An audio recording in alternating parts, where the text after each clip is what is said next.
Hi guys, James here. Thank you for coming to watch. And today, as you'll see, I'm not in my normal home studio. I wish I was, but look at all these amps, aren't they great? I'm actually at ATB Guitars, which is a vintage guitar shop in Cheltenham in the west of England. I've been allowed to come here today and film a few of their fantastic vintage guitars. And I'm going to show you around the shop later in the video. Hi guys, back here at home now, and actually I just needed to jump in for a second to explain what I'm doing here. I actually was at ATB for a good couple of hours, a bit more actually, and I filmed about an hour's worth, maybe 45 minutes worth of footage.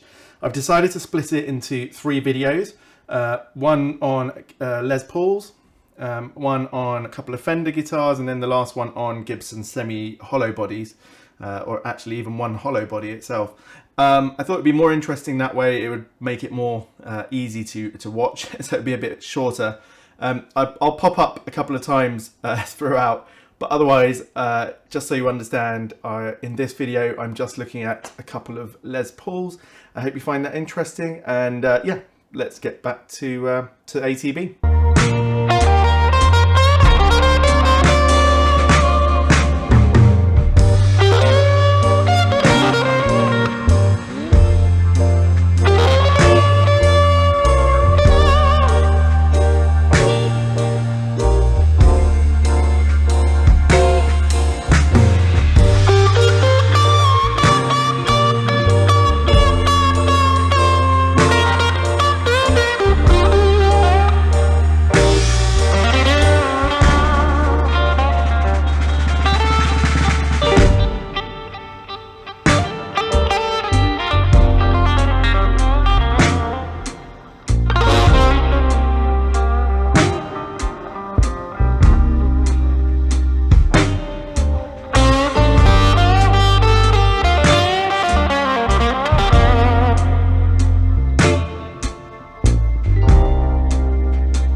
Surrounded by vintage Strats, Tellies, basses. We've got the Gibson wall over here, and all these amps, which is obviously very exciting. Now, the aim of this video today is essentially to just have my first real intro to some of these vintage guitars.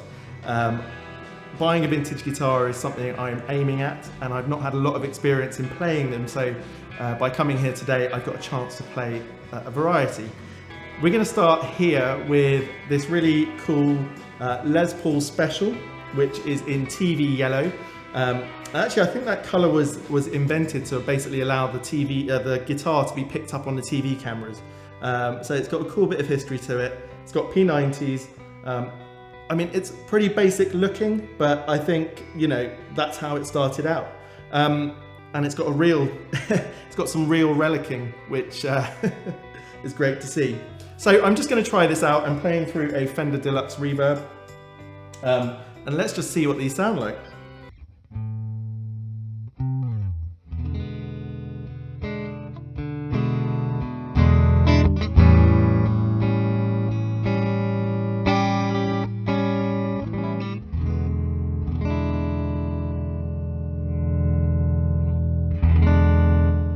This set a bit louder than I normally play at home, so I'm trying to make sure my mics are actually going to pick something good up for you. So let me just tweak this for 1 second.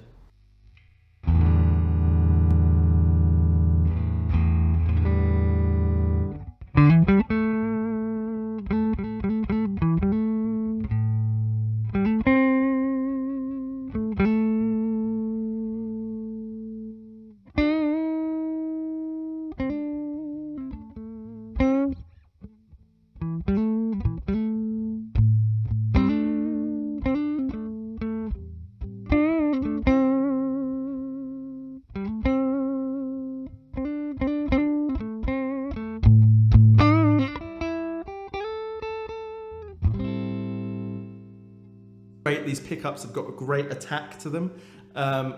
Compared to the P90s that I played with today on my Les Paul, these are quite a lot brighter, but obviously it could be the amp. Let's go into the middle position, normally my favorite.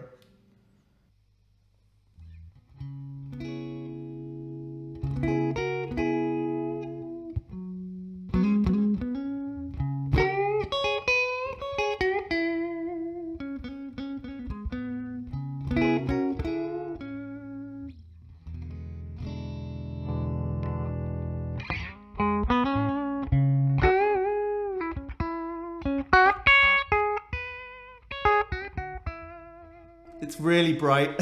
I don't know if that's the amp or not. What do you think? This what they sound like. Oh. Do you want me to tweak the treble on this? Yeah, just a little bit. Yeah. Thanks. Right. It could be my playing, of course, but I haven't warmed up yet today. So, right. Try that. Hello. So I'll just cut in again here. Basically, having watched and edited this footage for a little while now, I really wish I'd picked a different amp. This Fender Deluxe Reverb, I don't think it showed off the guitars to their best. Next to it was a Lazy J, which is like a boutique tweed style amp. And off camera, for some reason, I played with that a bit later on, and it was great. I mean, it had really great tone, and it showed off the guitars a bit better, especially all the Gibson guitars, the Les Pauls and the hollow bodies.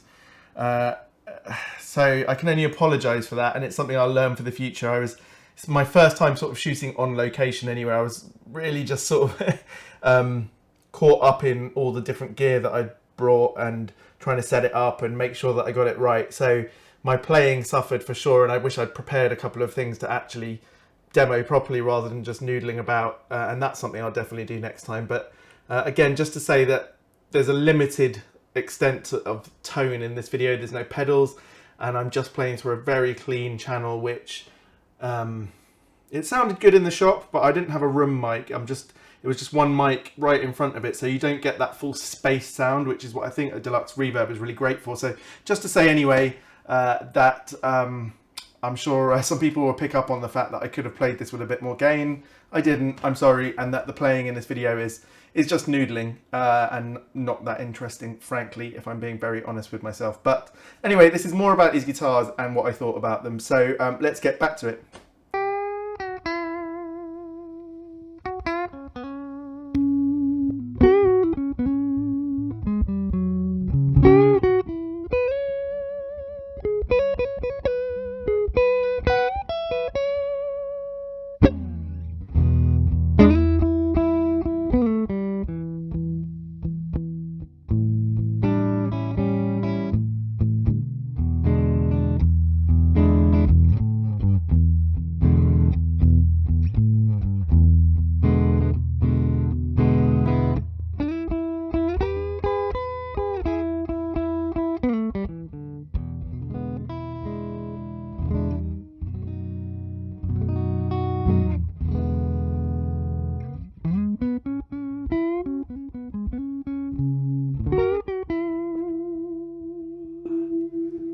Quite hard to describe, really, and I hope I'm at least recording something good for you to hear. It's a real vibrant character. The dynamics are great. It's got a lot of attack to it.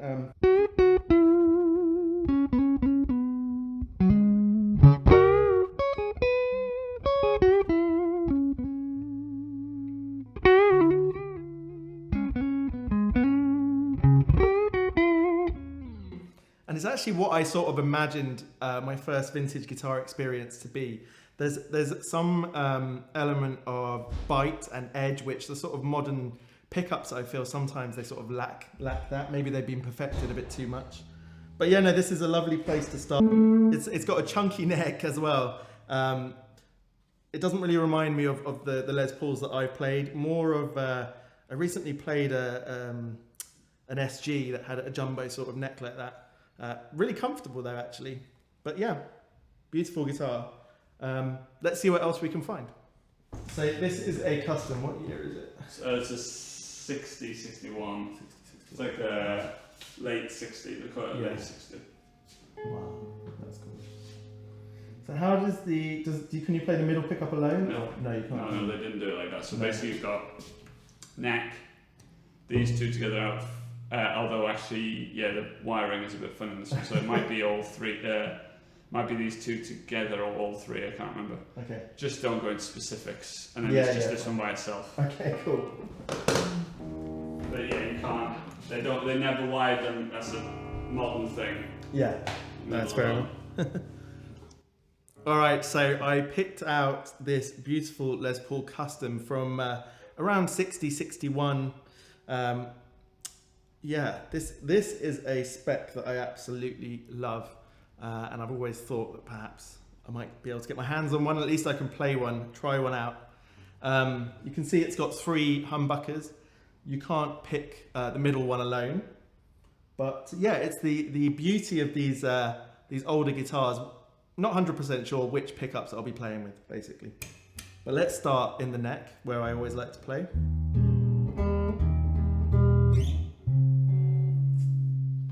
It is harder for me to finger pick with a pickup in the middle, I find.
So are these PAFs then? They are PAFs, yeah. Wow. They're the real thing.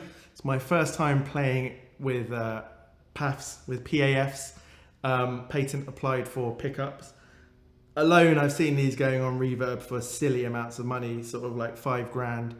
I think that's for a single one as well. So it feels like a privilege to be able to play one. The sound off this thing is so sweet.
I always think if you can make a guitar sound good when it's really quiet, and yet when you have that feeling that you need to really sort of dig into it, and it's there, then that's pretty special.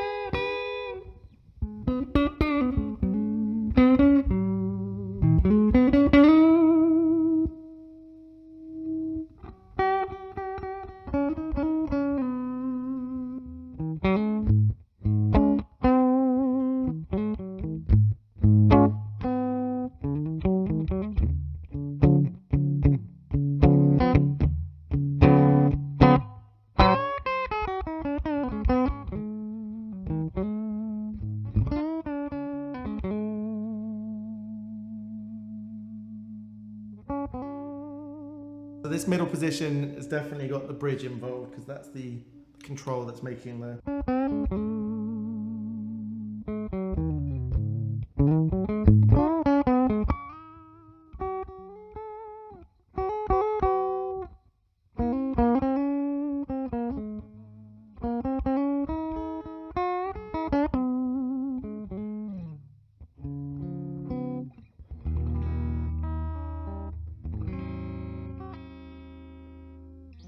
Well, there you go. It's definitely a guitar that I don't feel that I yet match up to. And if you look at the price tag, yeah, you got to be a pretty great guitar player, I think, or collector. I think this would suit either really well. But at $29,995, very sad to say I can't walk away with this one. I don't think. Look at the. I'll get some close-up shots, but the sort of checking lines in here. Fantastic. All right, let's move on. Well, of course, I hadn't filmed any sort of outro at the shop for this first Les Paul video. But anyway, I hope you enjoyed that. There's going to be a second part coming up later in this week or the following week where I test out a Tele and a Strat, which are incredible. So if you're looking forward to that, please subscribe and give me a thumbs up if you enjoyed the video. And also just click that bell notification thing so that you know when the next video pops up. But anyway, thanks for watching. Cheers.